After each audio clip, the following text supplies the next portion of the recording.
अब सीधे चलते हैं गोरखपुर, जहां पर मुख्यमंत्री योगी आदित्यनाथ के दौरे का दूसरा दिन है और वो वहां पर क्या कुछ कह रहे हैं, जरा सुनते हैं। इसकी वर्तमान भारत में इसका श्रेय जाता है बाबा साहब डॉक्टर भीमराव अंबेडकर को, क्योंकि उन्होंने एक ऐसा संविधान दिया जो भारत के प्रत्येक नागरिक को सम्मान देता है, एक साथ जोड़ता है, एक साथ आगे बढ़ने का एक रास्ता प्रशस्त करता है। और बाबा साहब भीमराव अंबेडकर के प्रति उन्हीं कृतज्ञताओं को ज्ञापित करने के लिए प्रधानमंत्री मोदी जी के मार्गदर्शन और नेतृत्व में भारतीय जनता पार्टी ये आयोजन हर एक जनपद में पूरे देश के अंदर आयोजित कर रही है, जिससे बाबा साहब के योगदान को हम आम नागरिक तक पहुंचा सके और अनुसूचित जाति जनजाति के सम्मान को और मजबूती के साथ आगे बढ़ाने का काम कर सके। बहनों और भाइयों, आखिर वे कौन से कारण थे जिनके कारण बाबा साहब अत्यंत उद्वेलित थे, पीड़ित थे, और सत्य को समाज के सामने क्यों नहीं आने दिया? वह सच समाज के सामने आना ही चाहिए, इसलिए आना चाहिए क्योंकि बाबा साहब ने मेहनत के साथ भारत का संविधान तैयार कराया और तैयार करने के बाद जब उसमें कांग्रेस ने संशोधन करने प्रारंभ कर दिए तो बाबा साहब उससे उद्वेलित हुए। कांग्रेस का तो प्रयास था कि बाबा साहब भीमराव अंबेडकर संविधान सभा में ही ना जाने पाए, वो जाने ही नहीं देना चाहते थे, लेकिन अपनी लोकप्रियता, भारत माता के प्रति अपनी प्रतिबद्धता के कारण वे भारत की संविधान सभा का हिस्सा बने। उन्हें संविधान सभा का सदस्य बनाया गया और संविधान सभा का सदस्य बनने के बाद फिर ड्राफ्टिंग कमेटी का अध्यक्ष भी बनाया गया। पंडित नेहरू नहीं चाहते थे कि बाबा साहब को भारत के संविधान सभा का हिस्सा बनाया जाए या ड्राफ्टिंग कमेटी का अध्यक्ष बनाया जाए। इसके लिए उन्होंने काफी षड्यंत्र किए, काफी प्रयास किया, लेकिन सबके बावजूद बाबा साहब भीमराव अंबेडकर सफल हुए और उन्होंने अपनी योग्यता से, अपनी क्षमता से भारत को एक ऐसा संविधान दिया जो संविधान आज भारत को दुनिया के सबसे बड़े लोकतंत्र के रूप में स्थापित करने का गौरव दिलाता है। सबसे बड़े लोकतंत्र के रूप में भारत को यह गौरव प्राप्त हुआ है। आपने देखा होगा अनुसूचित जाति जनजाति के छात्रों को 100% स्कॉलरशिप मिले, ये बाबा साहब की देन है। अनुसूचित जाति जनजाति के नागरिकों को नौकरियों में आरक्षण की सुविधा का लाभ मिले, ये बाबा साहब की देन है। अनुसूचित जाति जनजाति और अन्य वंचितों को समाज की मुख्य धारा के साथ जोड़ करके व्यवस्था के अंदर सम्मानजनक स्थान प्राप्त हो, ये बाबा साहब की देन है। कांग्रेस नहीं चाहती थी। समाजवादी पार्टी ने अपने गठन के बाद से ही लगातार इसके खिलाफ षड्यंत्र प्रारंभ किए और वह लगातार इस प्रकार के प्रयास करता रहा, जिसके कारण समाज में विद्वेष पैदा हो, अव्यवस्था पैदा हो, अराजकता पैदा हो, लगातार उन लोगों के द्वारा पैदा किए गए। कांग्रेस ने तो 1952 के पहले आम चुनाव में बाबा साहब भीमराव अंबेडकर को हराया था और हरवाया ही नहीं, हरवाने के साथ साथ उसने हरे कैसे कांग्रेस ने बाबा साहब भीमराव अंबेडकर के 78,000 वोट को काउंटिंग ही नहीं करने दी। परिणाम है चुनाव हार गए। और जिसने बाबा साहब भीमराव अंबेडकर को हराया उसको कांग्रेस ने बाद में पद्म पुरस्कार दिया। 1954 का उपचुनाव था, बाबा साहब फिर प्रत्याशी बने। कांग्रेस ने उनके निजी सहायक को ही तोड़ करके उनके खिलाफ चुनाव लड़ा दिया और वे फिर चुनाव हार गए। फिर बाबा साहब देश की संसद में जाएं, इसके लिए हिंदू महासभा के एक सदस्य ने अपनी सीट पुणे की छोड़ी थी, तब बाबा साहब भीमराव अंबेडकर देश की संसद में जा पाए थे। बहनों और भाइयों, ये कांग्रेस बाबा साहब भीमराव अंबेडकर की विद्वता से, उनकी कर्मठता से, अनुसूचित जाति जनजाति के प्रति और देश के प्रति उनकी प्रतिबद्धता को देख करके घबराई हुई थी और इसलिए वह पग पग पर उनके मार्ग में बाधाएं खड़ी करती थी। लेकिन आज जब मैं कांग्रेस के वर्तमान नेतृत्व के रूप में जाने जाने वाले श्री राहुल गांधी जी को देखता हूं कि वह संविधान की प्रति लेकर के घूमते हैं, तो मुझे आश्चर्य होता है कि ये वही लोग हैं जिन्होंने बाबा साहब का अपमान किया। याद करिए, कांग्रेस देश के अंदर सर्वाधिक समय तक शासन की, बाबा साहब का एक भी स्मारक नहीं बनाया, एक भी स्मारक नहीं बनाया। यहां तक कि जब देश के अंदर आवाज से आवाज आती थी कि दिल्ली में रह करके बाबा साहब ने जिस आवास में रह करके उन्होंने अपनी अंतिम श्वास ली, वहां पे बाबा साहब का एक स्मारक बनना चाहिए, कांग्रेस ने नहीं होने दिया। जब स्वर्गीय चंद्रशेखर जी जब देश के प्रधानमंत्री बने, उन्होंने वह भवन जब बाबा साहब भीमराव अंबेडकर के लिए आवंटित किया, कांग्रेस ने उनसे ही समर्थन वापस ले लिया। और फिर भारतीय जनता पार्टी की मोदी जी की सरकार बनने के बाद अटल जी ने उस कार्य को पूरा किया और मोदी जी ने उसमें स्मारक बनाने का काम किया। इंटरनेशनल अंबेडकर स्मारक केंद्र वह दिल्ली में वहां उसी स्थल पर बना हुआ है जहां बाबा साहब ने अपनी अंतिम श्वास ली थी। मित्रों, देश 1947 में आजाद हो गया। बाबा साहब 1946 में बनी संविधान सभा और ड्राफ्टिंग कमेटी के अध्यक्ष के नाते वे लगातार कार्य कर रहे थे। 1947 में कांग्रेस के नेतृत्व में जो सरकार गठित हुई, पंडित नेहरू के नेतृत्व में उस सरकार ने जब कार्य प्रारंभ किया, 14 अप्रैल 1891 में मऊ मध्य प्रदेश में बाबा साहब का जन्म हुआ और 6 दिसंबर 1956 को उन्होंने उनका महाप्रयाण हुआ था। यानी बाबा साहब की जो यात्रा थी इस धराधाम पर, वह कुल 65 वर्षों की थी और इन 65 वर्षों में उन्होंने वह करके दिखाया जो लोगों ने सैकड़ों वर्षों तक नहीं जो लोग कर पाए।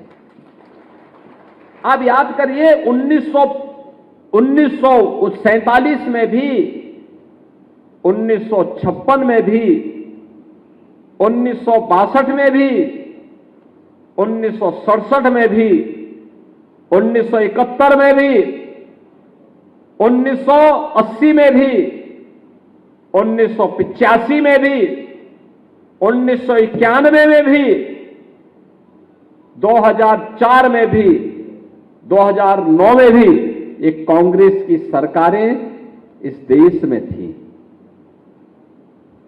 लेकिन कांग्रेस ने ज्यादातर समय उत्तर प्रदेश में भी और देश में भी शासन किया, लेकिन बाबा साहब का एक भी स्मारक नहीं बनाया, एक भी स्मारक नहीं बनाया। भारतीय जनता पार्टी है जब श्री सुंदर लाल पटवा जी मध्य प्रदेश के मुख्यमंत्री थे, श्रद्धेय अटल जी के मार्गदर्शन और नेतृत्व में मध्य प्रदेश मऊ में जहां बाबा साहब का जन्म हुआ था, वहां पर बाबा साहब का एक भव्य स्मारक बनाने का काम भारतीय जनता पार्टी की सरकार ने किया।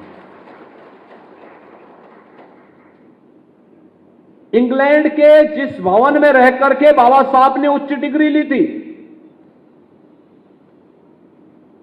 ब्रिटेन की सरकार उस भवन को बेच रही थी। मोदी जी प्रधानमंत्री बने, मोदी जी ने महाराष्ट्र की सरकार से कहा और स्वयं भी अपना योगदान किया और उस भवन को भारत सरकार ने लिया। वहां पे बाबा साहब का एक भव्य स्मारक बनाया गया और भव्य स्मारक के साथ साथ भारत से जाने वाले अनुसूचित जाति जनजाति के छात्रों के लिए छात्रावास और स्कॉलरशिप की व्यवस्था की। कोई विदेश में पढ़ने के लिए जाना चाहता है तो बाबा साहब का यह भवन उनके लिए उनका मार्ग प्रशस्त करेगा। बाबा साहब ने 1956 में नागपुर में जहां दीक्षा ली थी, वहां पर बाबा साहब का कोई स्मारक नहीं था। प्रधानमंत्री मोदी जी ने वहां भव्य स्मारक बनवाया और चैत्य भूमि मुंबई की या प्रधानमंत्री मोदी जी के कारण महाराष्ट्र में बन पाया। यानी ये पंच तीर्थ बाबा साहब के नाम पर अगर किसी ने बनाए हैं तो मोदी जी ने बनाए हैं या भारतीय जनता पार्टी ने बनाए हैं। इनमें न कांग्रेस का योगदान है, न समाजवादी पार्टी का योगदान है, न आरजेडी का योगदान है, न किसी अन्य दल का योगदान है। इनमें से किसी का योगदान नहीं। यह काम हुआ है भारतीय जनता पार्टी की सरकार के समय। और यही नहीं, 26 नवंबर 1949 को जब बाबा साहब ने संविधान का निर्माण करके संविधान सभा को सौंपा था, यह तिथि संविधान दिवस के रूप में आयोजित हो, यह कार्य भी अगर किसी ने किया है तो यह मोदी जी ने किया है। 26 नवंबर की तिथि 2015 से लगातार संविधान दिवस के रूप में मनाई जाती है पूरे देश के अंदर। बहनों और भाइयों, कहने का मतलब है बाबा साहब के नाम पर लोक लुभावन नारे देने वाले, भाषण देने वाले तो अनेक आएंगे, लेकिन बाबा साहब के मूल्यों और आदर्शों को आत्मसात करने वाले, उनके प्रति सम्मान का भाव व्यक्त करने वाला कोई एक दल है तो भारतीय जनता पार्टी है। ये घटनाएं इस बात को साबित करती हैं। भारतीय जनता पार्टी मोदी जी के नेतृत्व में, जो बाबा साहब ने अपने अनुयायियों को कहा, बार बार उन्होंने कुछ आह्वान किए थे। उन्होंने कहा था अपने अनुयायियों से कि शिक्षित बनो, संगठित रहो, अन्याय के प्रति संगठित होकर के प्रतिकार करो।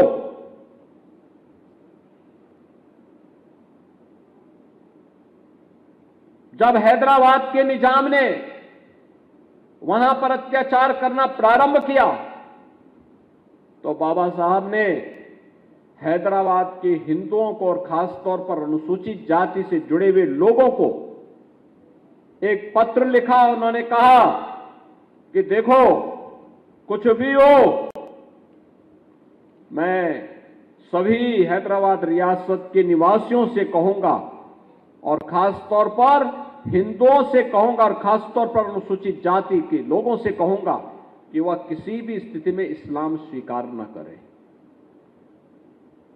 कतई दबाव में ना आए। अगर उनके सामने बचाव का कोई अंतिम, लेकिन वे इस्लाम स्वीकार न करना, निजाम के सामने झुकना नहीं।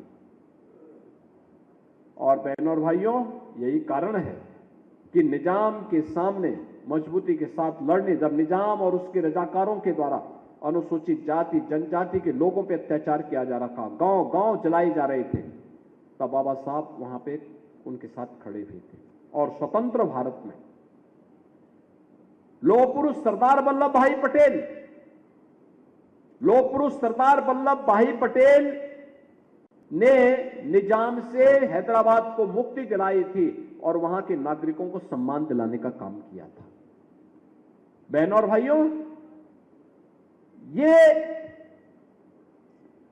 बातें हमें इस बात को बताती हैं कि उन्होंने शिक्षित बनने के लिए जो कहा,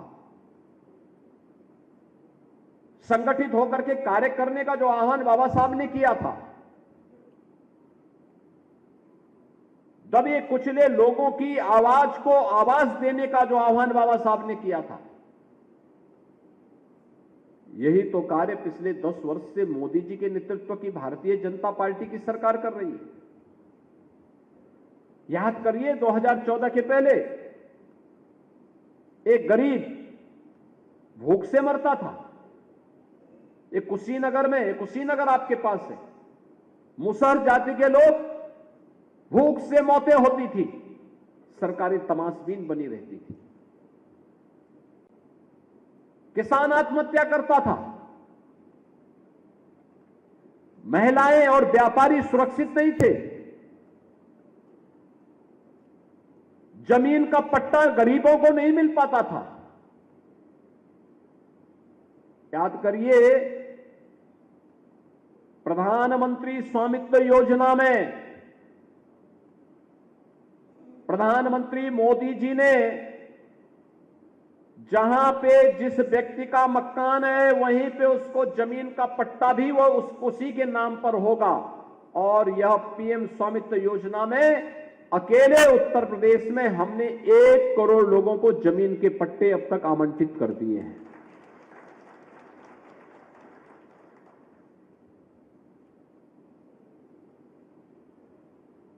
एक करोड़ लोगों के सुविधा अब तक प्राप्त हो चुकी है। आखिर यह काम समाजवादी पार्टी ने क्यों नहीं किया? यह काम बहुजन समाजवादी पार्टी ने क्यों नहीं किया? यह काम कांग्रेस ने क्यों नहीं किया? जहां किसी गरीब का मकान है, जहां किसी गरीब का झोपड़ी है, उसका पट्टा उसके नाम पर हो। ग्रामीण क्षेत्र में प्रधानमंत्री स्वामित्व योजना के अंतर्गत 1 करोड़ परिवारों को अब तक इस सुविधा हम उत्तर प्रदेश के अंदर दे चुके हैं और अगले कुछ महीनों के अंदर 25 लाख अन्य लोगों को इस सुविधा उपलब्ध करवाने जा रहे हैं।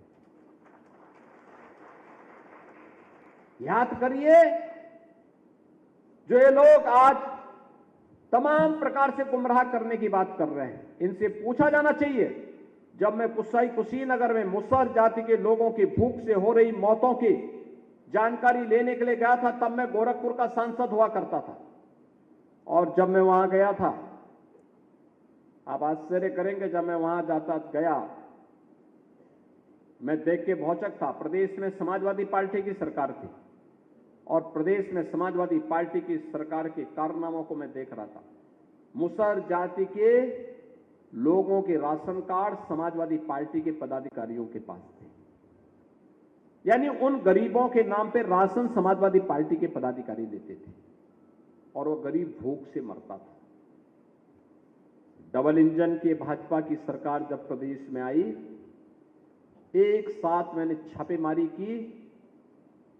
आज प्रदेश के अंदर हर मुसहर के पास, हर बनटांगिया के पास, हर थारू जनजाति के पास, हर चेरो जनजाति के पास, हर कोल जाति के पास, सभी के पास अपनी जमीन भी है, अपना मकान भी है, अपना राशन कार्ड भी है, अपना आयुष्मान भारत का कार्ड भी है। और यही नहीं, अभी डबल इंजन की सरकार जीरो पॉवर्टी के लक्ष्य को प्राप्त करने की दिशा में आगे बढ़ रही है।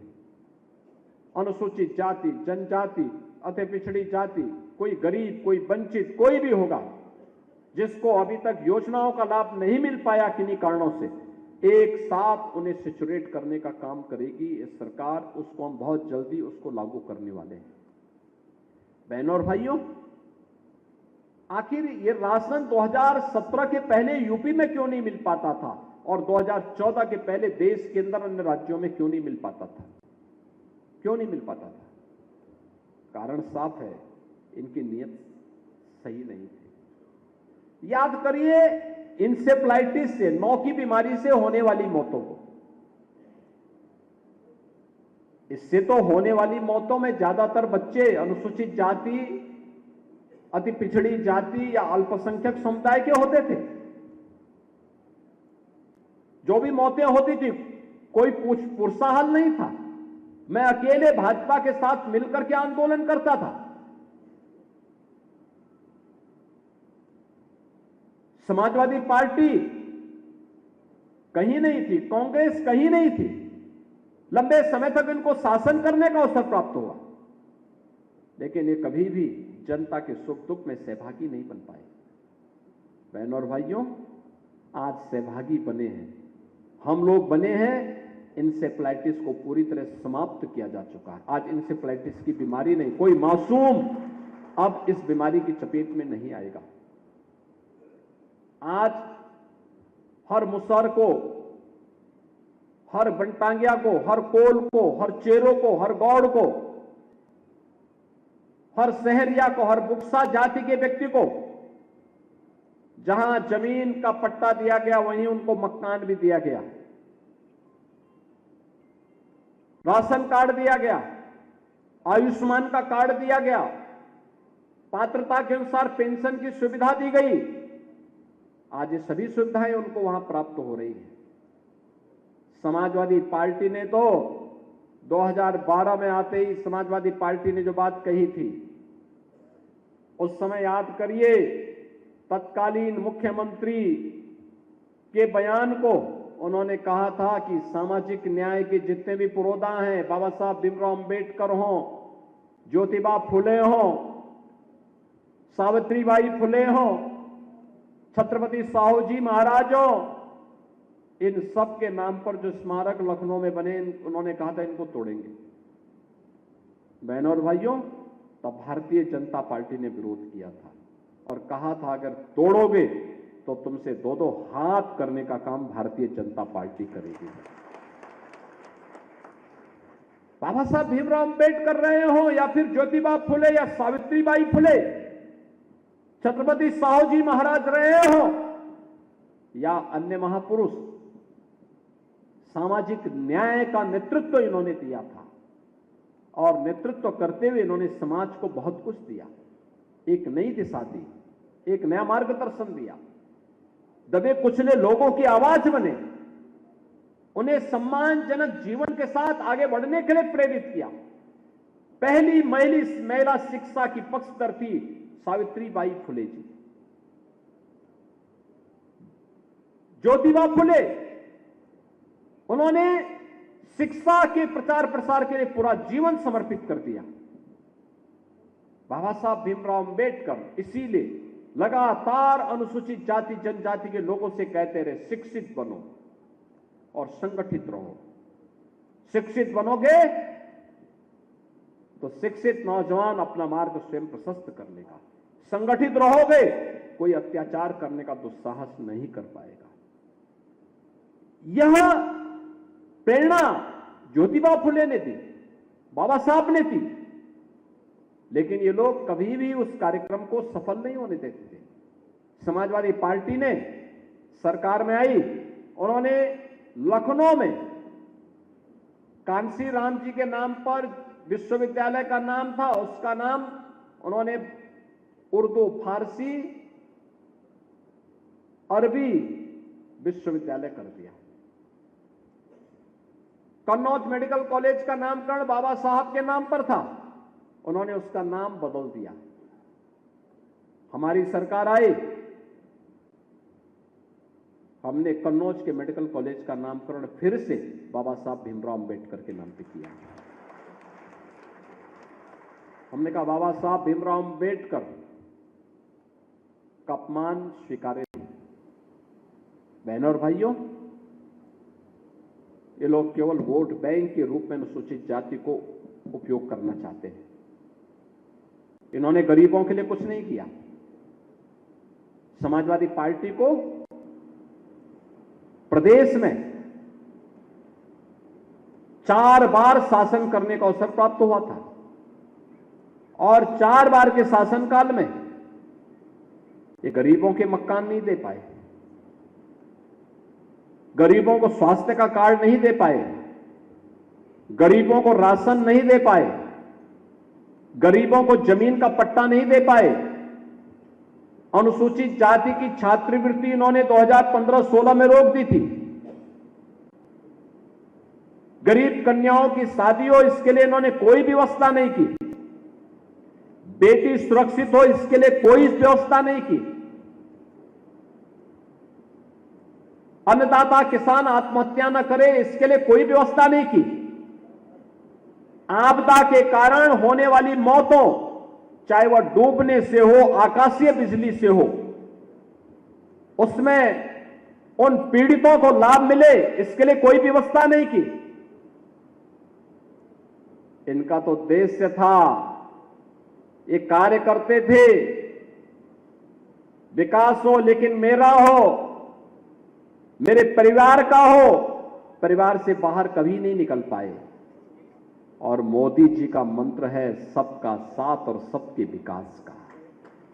सबका साथ और सबके विकास का मतलब किसी भी वंचित, किसी भी गरीब, किसी भी दलित के साथ कोई भेदभाव न हो, उसको योजना का बराबर लाभ मिले। और बहनों और भाइयों, उसको योजना का बराबर लाभ मिले, इसी क्रम में आज सरकार के प्रयासों का परिणाम है। प्रदेश में 15 करोड़ लोग फ्री में राशन की सुविधा का लाभ प्राप्त कर रहे हैं। 60 लाख गरीबों को एक एक मकान मिल गया है।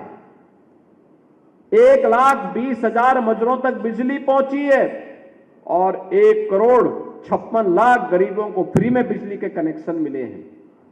1,86,00,000 गरीबों को रसोई गैस के कनेक्शन मिले हैं। और होली और दीपावली के अवसर पर हम उन गरीबों को फ्री में एक एक रसोई गैस का भरा हुआ सिलेंडर भी उपलब्ध करवाने का काम कर रहे हैं। प्रदेश में 10 करोड़ लोग आयुष्मान भारत के अंतर्गत फ्री में 5 लाख रुपए की आयुष्मान भारत की सुविधा प्राप्त करने के अधिकारी बन गए हैं। और उद्यम के क्षेत्र में भी अनेक अनुसूचित जाति के युवा आज अपना उद्यम स्थापित कर रहे हैं। बहनों और भाइयों, यह काम पहले भी हो सकता था, समाजवादी पार्टी ने नहीं करने दिया। कांग्रेस का एजेंडा ही नहीं था, ये तो केवल जाति के नाम पर बांटने के पक्षधर थे। और आज ये लोग एक्सपोज न हो इसके लिए क्या करते हैं, विकास से मुद्दे से ध्यान हटाने के लिए अनुसूचित जाति, जनजाति, महिलाओं और व्यापारियों के साथ, अन्नदाता किसानों के साथ, युवाओं के साथ इनके द्वारा किए गए कारनामे सामने ना आ जाएं। अब इसके लिए जाति के नाम पर फिर से आपस में लड़ाने का काम कर रहे हैं। और इसके लिए इन्होंने निशाना बनाना प्रारंभ किया है महापुरुषों को। महापुरुषों को निशाना बनाना प्रारंभ किया है। याद करिए, यही समाजवादी पार्टी है। 2012 में सरकार आने पर इस समाजवादी पार्टी ने तब बाबा साहब भीमराव अंबेडकर का अपमान किया था, ज्योतिबा फुले का अपमान किया था, सावित्रीबाई फुले का अपमान किया था, छत्रपति साहूजी महाराज का अपमान किया था, संत रविदास जी का अपमान किया था, महर्षि वाल्मीकि जी का अपमान किया था। आप जाके देखिए, काशी में शीर गोवर्धन बाबा संत रविदास जी, सदगुरु रविदास जी की पावन जन्मस्थली है। और अगर आप वहां जाएंगे तो संत रविदास जी की जो पावन जन्मस्थली है, वहां पर स्मारक न बनने पाए, ये समाजवादी पार्टी के लोग रोड़े अटकाते थे, नहीं बनने देते थे। और जब ये डबल इंजन की भाजपा की सरकार आई तो डबल इंजन की सरकार आज वहां 4 लेन की कनेक्टिविटी के साथ जोड़ करके बाबा रविदास जी की भव्य मूर्ति वहां स्थापित करने का काम किया है। हमने वहां बड़ा लंगर हॉल भी बना दिया है, बड़ी स्मृति भवन और बहुत बड़ा क्षेत्र आज वहां बना दिया। आज भव्य और रमणीय स्थान बन गया है संत रविदास जी की पावन जन्मस्थली। आप चले जाइए लालापुर में, चित्रकूट जनपद में, महर्षि वाल्मीकि जी, जिन्होंने हम सबको भगवान राम से साक्षात्कार कराया है। रामायण का पहला ग्रंथ जिन्होंने लिखा था, रामायण, भगवान राम पर पहला ग्रंथ लिखने वाले हैं महर्षि वाल्मीकि।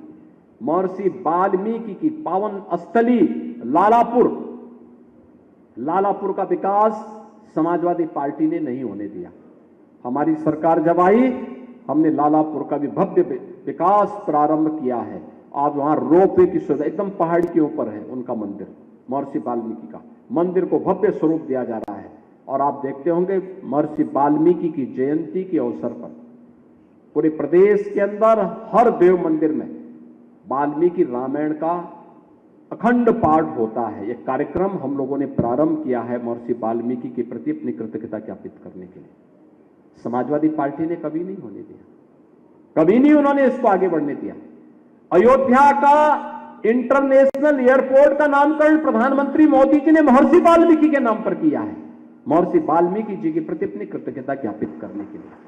बहनों और भाइयों, जो समाज अपने महापुरुषों का सम्मान नहीं करता है, वो समाज भटक जाता है, दिग्भ्रमित हो जाता है, उसके सामने पहचान का संकट खड़ा होता है।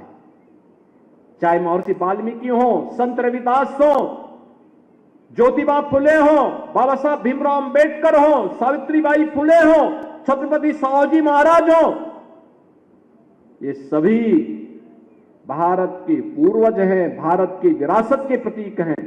और भारत जब तक भारत इन्हें सम्मान देगा, भारत के विकास की प्रक्रिया को कोई बाधित नहीं कर सकता है। और इसी प्रक्रिया को आगे बढ़ाने के लिए आज ये कार्यक्रम भारतीय जनता पार्टी जगह जगह बाबा साहब का सम्मान हो, इस कार्यक्रम के साथ आपको उन तथ्यों से अवगत कराने के लिए भी कर रही है कि कौन लोग थे जो बाबा साहब का अपमान कर रहे थे, सामाजिक न्याय के इन पुरोधाओं का अपमान कर रहे थे। और अगर आप देखेंगे, ये जो इंडी गठबंधन के अंतर्गत आने वाले दल हैं, जो गुमराह कर रहे थे, पिछले लोकसभा चुनाव में कितना गुमराह कर रहे थे कि मोदी जी आएंगे तो उस समय क्या क्या ये लोग बोलते थे कि संविधान संशोधन कर देंगे। उस समय उन्होंने क्या क्या कहा कि रिजर्वेशन समाप्त कर देंगे। अरे मोदी जी तो 10 वर्षों से है, लगातार 10 वर्ष से, और इन 10 वर्षों में बाबा साहब के प्रति पंचतीर्थ बनाने का काम ये प्रधानमंत्री मोदी जी ने किया है। अनुसूचित जाति जनजाति के लोगों को छात्रवृत्ति मिल सके, इसमें और प्रभावी कदम मोदी जी ने उठाए। उनकी सहभागिता जीवन के प्रत्येक क्षेत्र में हो, यह प्रधानमंत्री मोदी जी ने किया। और बाबा साहब भीमराव अंबेडकर ने जो संविधान बनाया था, उस संविधान की मूल प्रति को अपने सिर में ले जाकर के देश की नई संसद में स्थापित करने का काम भी यह काम मोदी जी ने किया है। मैं पूछना चाहता हूं कांग्रेस और समाजवादी पार्टी से, उन्होंने बाबा साहब के लिए क्या किया? बाबा साहब का स्मारक नहीं बनने दिया, बाबा साहब को चुनाव में हरवाने का काम किया, बाबा साहब के नाम पर एक भी संस्थान का नाम देश के अंदर नहीं पड़ने दिया। यही कांग्रेस करती रही, यही समाजवादी पार्टी करती रही। लेकिन भारतीय जनता पार्टी ने बाबा साहब के सम्मान को आगे बढ़ाने के लिए भारत रत्न का सम्मान हो, पंचतीर्थ हो, या फिर बाबा साहब के नाम पर चलने वाली अन्य अनेक योजनाओं को प्रभावी ढंग से क्रियान्वयन करने का काम यह भारतीय जनता पार्टी की है। और इसीलिए उन सभी विकास के मुद्दों से, लोक कल्याणकारी मुद्दों से, सामाजिक न्याय के इन महापुरोधाओं के प्रति किए गए सम्मान के मुद्दे से ध्यान भटकाने के लिए आज समाजवादी पार्टी और कांग्रेस देश के अंदर और प्रदेश के अंदर जातीय संघर्ष नया प्रारंभ करने का प्रयास कर रही है। और यह जातीय संघर्ष किस रूप में? आपने देखा होगा, समाजवादी पार्टी का एक विधायक महाराष्ट्र के अंदर छत्रपति शिवाजी महाराज का अपमान करता है, औरंगजेब का महिमा मंडन करता है। समाजवादी पार्टी का एक सांसद प्रदेश में महाराणा सांगा का अपमान करता है, और विदेशी आक्रांता जिसने राम जन्मभूमि के मंदिर को तोड़वाया था, उस बाबर का महिमा मंडन करता है। समाजवादी पार्टी के मुखिया स्वयं लौह पुरुष सरदार वल्लभ भाई पटेल का अपमान करते हैं, और देश तोड़क जिन्ना, जिस जिन्ना के कारण पाकिस्तान में हिंदू मारे जा रहे हैं, काटे जा रहे हैं, बांग्लादेश के अंदर जिस जिन्ना के कारण आज भी दलित हिंदुओं के साथ निर्मम अत्याचार हो रहे हैं, उस जिन्ना का महिमा मंडन समाजवादी पार्टी कर रही है। बहनों और भाइयों, यह वही कुत्सित मानसिकता है जो दलितों का, गरीबों का, वंचितों का हित नहीं होने देना चाहती है। सबका साथ और सबके विकास के अभियान को प्रभावी ढंग से आगे नहीं बढ़ने देना चाहती है, क्योंकि सबका साथ और सबका विकास का अभियान आगे बढ़ेगा तो मेरा विकास हो, मेरे परिवार का विकास हो, यह अभियान बेनकाब हो जाएगा। और उस अभियान से बचाव के लिए ये लोग तमाम प्रकार की कुत्सित चेष्टाएं कर रहे हैं, लेकिन हमें सावधान और सतर्क रह करके वर्तमान स्थिति में समाज को जातीय आधार पर बंटने नहीं देना है।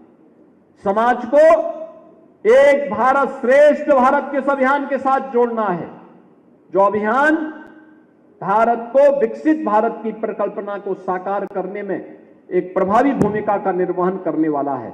आत्मनिर्भर और विकसित भारत में ही हर जाति का, हर संप्रदाय का और हर समुदाय का हित छुपा हुआ है। उस भारत के निर्माण के लिए हम सब प्राणपण से जुट करके कार्य करेंगे तो यही सपना बाबा साहब डॉक्टर भीमराव अंबेडकर जी का था। बाबा साहब भीमराव अंबेडकर के इस मिशन को आज आगे बढ़ाने का काम भारतीय जनता पार्टी कर रही है, प्रधानमंत्री मोदी जी के नेतृत्व में। और प्रधानमंत्री मोदी जी के नेतृत्व में चलने वाली डबल इंजन सरकार बिना भेदभाव के योजनाओं का लाभ हर गांव को, हर गरीब को, हर वंचित को, हर दलित को देने के लिए प्रतिबद्ध है। इस विश्वास के साथ मैं बाबा साहब भीमराव अंबेडकर की स्मृतियों को नमन करता हूं, आयोजकों को धन्यवाद देता हूं और आप सबके प्रति अपनी शुभकामनाएं देता हूं कि बाबा साहब के इन मूल्य और आदर्शों से प्रेरणा प्राप्त करके हम आगे बढ़ने का काम करेंगे। आप सबके प्रति मेरी मंगलमय शुभकामनाएं। धन्यवाद। जय हिंद।